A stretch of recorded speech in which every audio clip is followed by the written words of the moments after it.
আজকে এমন একটি দুর্দান্ত রেসিপি আপনাদের সবার সাথে শেয়ার করব যে রেসিপিটা কিনা আপনারা সকাল দুপুর রাত 3 বেলায় খেতে পারবেন। ব্যাপারটা ইন্টারেস্টিং না? আসসালামু আলাইকুম আপনাদের সবাইকে। আপনারা সবাই কেমন আছেন? আমি আলহামদুলিল্লাহ ভালো আছি। অনেক মানুষ আছে যারা কিনা মুরগির গিলা কলিজা দেখলে একটু নাকুচু করে ফেলে। সেই সব আপুর এবং ভাইয়ারা কিন্তু এই ভিডিওটা থেকে এক শট দূরে থাকবেন, কারণ আজকে এই মুরগির গিলা কলিজা এবং পা দিয়ে মজাদার একটি রেসিপি রান্না করা হবে, যে রেসিপিটা কিনা আপনারা সকাল দুপুর রাত 3 বেলায় খেতে পারবেন। 3 বেলা খাওয়ার পরও শুধু খেতে ইচ্ছে করবে।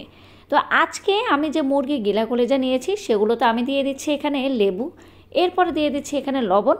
খুব ভালো করে লেবু এবং লবণ দিয়ে হালকা একটু কচলে কচলে দিচ্ছি। এরপরে এই মিশ্রণটাকে আমি 5 থেকে 10 মিনিটের জন্য ম্যারিনেট করে রাখবো, মানে ভিজিয়ে রাখবো। তো এরপরে আমি দেখতে পাচ্ছেন খুব সুন্দর করে কিন্তু পানি দিয়ে ধুয়ে ফেলছি। অবশ্যই মনে রাখবেন 1 থেকে 2 বার সুন্দর করে ধুয়ে ফেলবেন। তারপর এখানে আমি নিয়েছি গরম পানি। গরম পানির মধ্যে আমি 1 চা চামচের মতো হলুদ এবং দিয়ে দিচ্ছি পরিমাণ মতো লবণ। খুব ভালো করে এই মিশ্রণটাকে আমি এখন মিশিয়ে নিচ্ছি। তারপর আমি যে মুরগির গিলা এবং কলিজাগুলো রেখেছি সেগুলো কিন্তু এই গরম পানিতে আমি দিয়ে দিচ্ছি। 5 থেকে 10 মিনিটের জন্য গরম পানিতে আমি বয়েল করে নিব মুরগির গিলা কলিজাগুলো। তো আপনারা দেখতেই পাচ্ছেন মুরগির গিলা কলিজাগুলো কিন্তু খুব সুন্দর করে বয়েল হয়ে গেছে। এখন আমি একটি ছাঁকনিতে সুন্দর করে পানিটা ছেঁকে নিয়ে তারপর আবার নর্মাল পানি দিয়ে গিলা কলিজাগুলোকে ধুয়ে নিচ্ছি।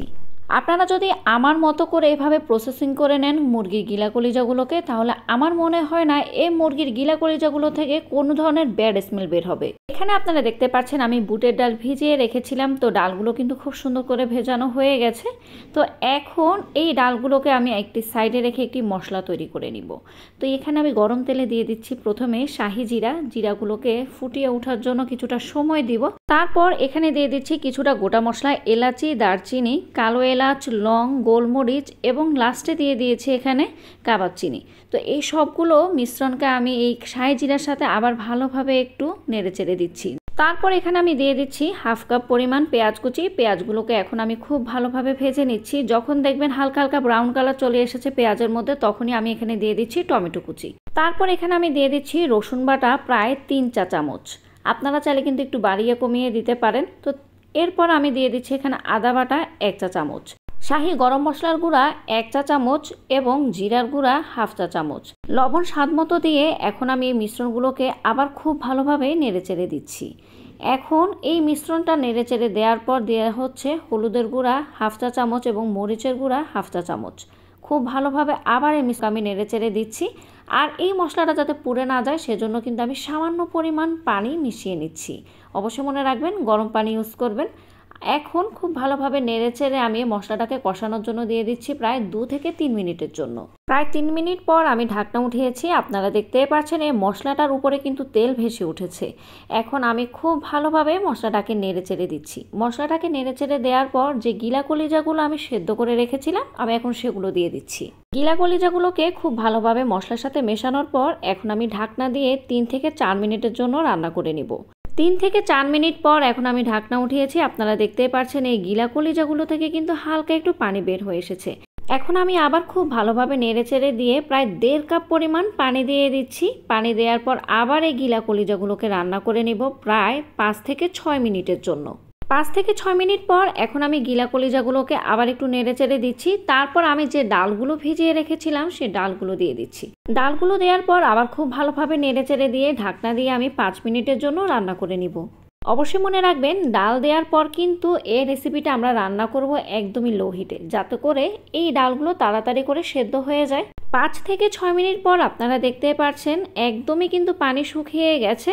তো এখন এই মুহূর্তে আমি খুব ভালোভাবে নেড়েচেড়ে দিচ্ছি। তারপর এগুলোর সাথে দিয়ে দিচ্ছি প্রায় 2 কাপ পরিমাণ গরম পানি। পানি দেওয়ার পর আবার খুব ভালোভাবে নেড়েচেড়ে ঢাকনা দিয়ে রান্না করে নিব যতক্ষণ না পর্যন্ত ডালগুলো সেদ্ধ না হয়। প্রায় 30 মিনিট পর আপনারা দেখতেই পাচ্ছেন ডালটা কিন্তু একদম মাখো মাখো হয়ে গেছে। আমি কিন্তু এই রকমটাই পছন্দ করি। আপনারা চাইলে কিন্তু ঝোলটা একটু বাড়িয়ে কমিয়েও রাখতে পারেন। এর মাঝে কিন্তু আমি একবার দুবার এসে নেড়েচেড়ে দিয়েছি এবং কাঁচামরিচও দিয়েছিলাম। তো এখন আমি নামানোর আগে দিয়ে দিচ্ছি কিছুটা ধনেপাতা কুচি, পেঁয়াজ বেরেস্তা এবং দিয়ে দিচ্ছি সামান্য পরিমাণ টালা জিরার গুঁড়া। এগুলো দেওয়ার পর আবার খুব ভালোভাবে নেড়েচেড়ে কিন্তু আমি চুলার আঁচটা বন্ধ করে দিব। তো আপনারা দেখতেই পাচ্ছেন, এইভাবে যদি আপনারা গিলা কলিজা দিয়ে বুটের ডাল রান্না করেন তাহলে কিন্তু আপনারা রুটি, পরোটা, ভাত সব কিছু দিয়ে কিন্তু খেতে পারবেন। সকাল দুপুর রাত এই রেসিপিটাই শুধু খেতে ইচ্ছে করবে। তা আপনারা যারা গিলা কলিজা খেতে পছন্দ করেন না তারা কিন্তু অবশ্যই একবার হলেও এই রেসিপিটা ট্রাই করে দেখবেন, ইনশাল্লাহ আপনাদের ভালো লাগবে। এখন আমি এই ডাল গিলা কলিজাগুলো খাবো টমেটো সালাদ দিয়ে। টমেটো সালাদ খেতে কিন্তু আমি ভীষণ পছন্দ করি, সাথে ছিল লেবু। কি যে দারুণ একটা কম্বিনেশন, গরম গরম ভাতের সাথে কিন্তু খেতে ভীষণ মজা লাগে। তো আমি বিসমিল্লা পরে কিন্তু খাওয়া শুরু করে দিয়েছি। যখন আমি প্রথম নলাটা মুখে দিয়েছি বিশ্বাস করেন এতটা ভালো লেগেছে, কারণ আমি গরম গরম তরকারি দিয়ে গরম গরম ভাতটা খাচ্ছিলাম, খুবই অমৃত লাগছিল। তো যাই হোক, খেতে খেতে আপনাদের সাথে বিদায় নিয়ে নিচ্ছি। আমার আজকের রেসিপিটা কেমন লেগেছে অবশ্যই কিন্তু আমাকে কমেন্টস করে জানাবেন। আজকের জন্য তাহলে এখানে বিদায় নিয়ে নিচ্ছি। সবাই ভালো থাকবেন, সুস্থ থাকবেন এবং অবশ্যই চিদি শেফকে ভালোবেসে পাশে থাকবেন। আজকের জন্য আল্লাহ হাফেজ।